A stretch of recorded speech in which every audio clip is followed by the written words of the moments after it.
समृद्धी, नमस्कार. आपल्याला नुकताच आता 10वीचा रिझल्ट लागलेला आहे. किती मार्क्स मिळाले?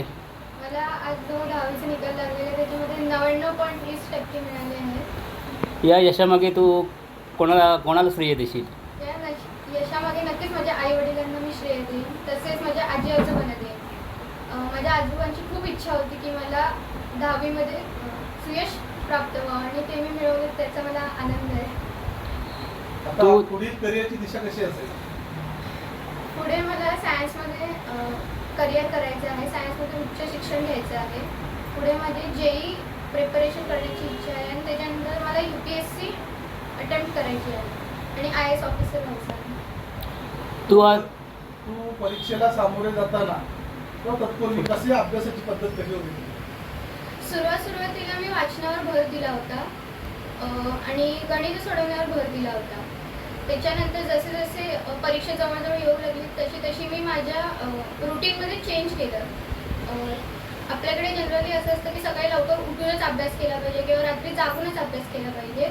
तर मी तसं काही केलं नाही. म्हणजे मी प्रयत्न केला सकाळी लवकर उठण्याचा, पण ते शक्य झाले नाही. त्यामुळे मी माझ्या दैनंदिन रुटीनमध्ये अभ्यासाची सुरुवात केली. सकाळी 8 वाजल्यापासून सर्वात प्रथम सकाळी वाचन करायचे. सकाळचं पूर्ण वेळ मी वाचनाला द्यायचे आणि सायन्स आणि गणित यासारखे जे आपल्याला थोडे क्लिष्ट विषय वाटतात त्यांच्या तयारीसाठी मी सकाळचं सत्र ठेवायचे. त्याच्यानंतर शाळेतून आल्यावर मी सर्वात पहिलं पूर्ण लिखाण करून घ्यायचे. रात्री 2 वाजेपर्यंत माझं पूर्ण लिखाण व्हायचं आणि त्याच्यानंतर झोपून मी सकाळी 7:30 वाजता उठून पुढच्या तयारीला लागायचे.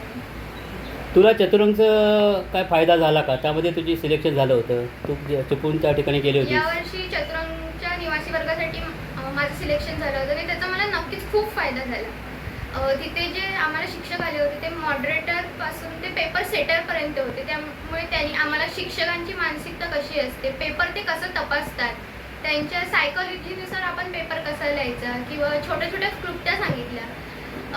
गणितसाठी तर मराठी सरांनी आम्हाला खूपच मदत केली. ते आमचा निवासी वर्ग संपला तरी आम्हाला रोज व्हॉट्सअपवर एक गणित पाठवायचं आणि ते आम्ही सोडवायचो. आणि सगळ्याच शिक्षकांनी आम्हाला खूप मदत केली. माझे शाळेतले शिक्षक असू देत किंवा चतुरंगचे शिक्षक असू देत, माझे आई वडील असू देत, ते सर्वांनीच मला अभ्यासात खूप मदत केली.